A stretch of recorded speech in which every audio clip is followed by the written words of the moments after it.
2017ರಲ್ಲಿ ಪತ್ರಿಕೋದ್ಯಮ ಮತ್ತು ಸಂವಹನ ವಿಭಾಗ ನಮ್ಮ ಮಹಾವಿದ್ಯಾಲಯದಲ್ಲಿ ಸ್ಥಾಪನೆಯಾಯಿತು.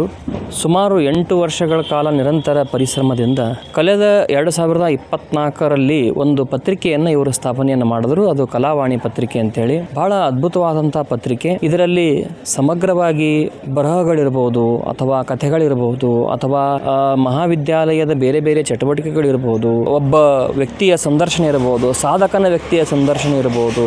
ಆ ಕಲ್ಪನೆ ಆ ಮಹಾವಿದ್ಯಾಲಯದ ಉಪನ್ಯಾಸಕರಿಗೆ ಮತ್ತು ವಿದ್ಯಾರ್ಥಿಗಳಿಗೆ ಬಹಳ ಅತ್ಯಂತದ ಸಂತೋಷದ ವಿಷಯ. ಒಂದು ಮಾತು ನಾವು ಯಾವತ್ತೂ ನಿರಂತರವಾಗಿ ಹೇಳ್ತಾ ಇರ್ತೇವೆ, ಯದ್ಭಾವನಾ ತದ್ಭವತಿ. ಅಂದರೆ ನಮ್ಮ ಭಾವನೆ ಹೇಗಿರ್ತದೋ ಹಾಗೆ ನಮ್ಮ ಕೆಲಸಗಳು ಆಗ್ತಾ ಇರ್ತವೆ. ಭಾವನೆಗಳ ಆಧಾರದ ಮೇಲೆ ಕೆಲಸಗಳು ಆಗ್ತಾ ಇರ್ತವೆ. ಹಾಗೆ ಆ ವಿದ್ಯಾರ್ಥಿಗಳ ಮತ್ತು ಆ ಉಪನ್ಯಾಸಕರ ಆ ಭಾವನೆಗಳು ಹೇಗಿವೆನೋ ಹಾಗೆ ಆ ಕಲಾವಾಣಿ ಪತ್ರಿಕೆ ಪ್ರಸಿದ್ಧಿಯನ್ನು ಪಡೆದುಕೊಂಡಿದೆ. ನಮ್ಮ ಮಹಾವಿದ್ಯಾಲಯದ ಅಷ್ಟೇ ಅಲ್ಲ, ಇಲ್ಲಿ ಬಾಗಲಕೋಟೆಯಲ್ಲಿರ್ತಕ್ಕಂಥ ಎಲ್ಲ ಸುತ್ತಮುತ್ತಲೂ ನಮ್ಮ ಮಹಾವಿದ್ಯಾಲಯದ ಕ್ಯಾಂಪಸ್ ಅಂತ ನಾವು ಕರಿತೇವಲ್ಲ, ಕಲಾ ಮಹಾವಿದ್ಯಾಲಯ ಇರಬಹುದು, ವಿಜ್ಞಾನ ಮಹಾವಿದ್ಯಾಲಯ ಇರಬಹುದು, ಅಕ್ಕಮಹಾದೇವಿ ಇರಬಹುದು ಅಥವಾ ವಾಣಿಜ್ಯ ಮಹಾವಿದ್ಯಾಲಯ ಇರಬಹುದು, ಎಲ್ಲರೂ ಈ ಕಲಾವಾಣಿ ಪತ್ರಿಕೆಯನ್ನು ಅತೀವ ಆಸಕ್ತಿಯಿಂದ ಅದನ್ನು ಪಡಿತಾ ಇದ್ದಾರೆ. ಒಂದು ನಾವು ಇದರಲ್ಲಿ ಹೇಳಬೇಕಾದ ವಿಷಯ ಏನಂತಂದರೆ, ಇದರಲ್ಲಿ ನನಗೆ ಇಷ್ಟವಾದಂಥ ಕಾಲಮ್ ಯಾವುದಂತಂದರೆ ಸಮಗ್ರ ವ್ಯಕ್ತಿಗಳ ಸಾಧಕ ವ್ಯಕ್ತಿಗಳ ಒಂದು ಕಾಲಮ್ ನನಗೆ ಬಹಳ ಇಷ್ಟ ಆಗ್ತದೆ.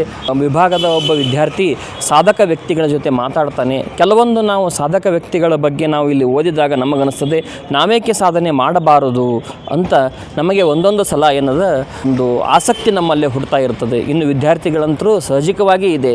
ಹಾಗಾಗಿ ನಮ್ಮ ಮಹಾವಿದ್ಯಾಲಯದಲ್ಲಿ ಆ ಜರ್ನಲಿಸಮ್ ವಿಭಾಗದ ಉಪನ್ಯಾಸಕರು, ಅವರ ವಿಭಾಗದ ಮುಖ್ಯಸ್ಥರಾಗಿರುವಂಥ ಶ್ರೀ IB ಚಿಕ್ಕಮಠ್ ಸರ್ ಇರ್ಬೋದು, MP ದೊಡ್ಡವಾಡರ್ ಇರ್ಬೋದು, ಅತೀವ ಆಸಕ್ತಿಯಿಂದ ಬಹಳ ಇಚ್ಛೆಯಿಂದ ಈ ಪತ್ರಿಕೆಯನ್ನು ಸ್ಥಾಪನೆಯನ್ನು ಮಾಡಿದ್ರು.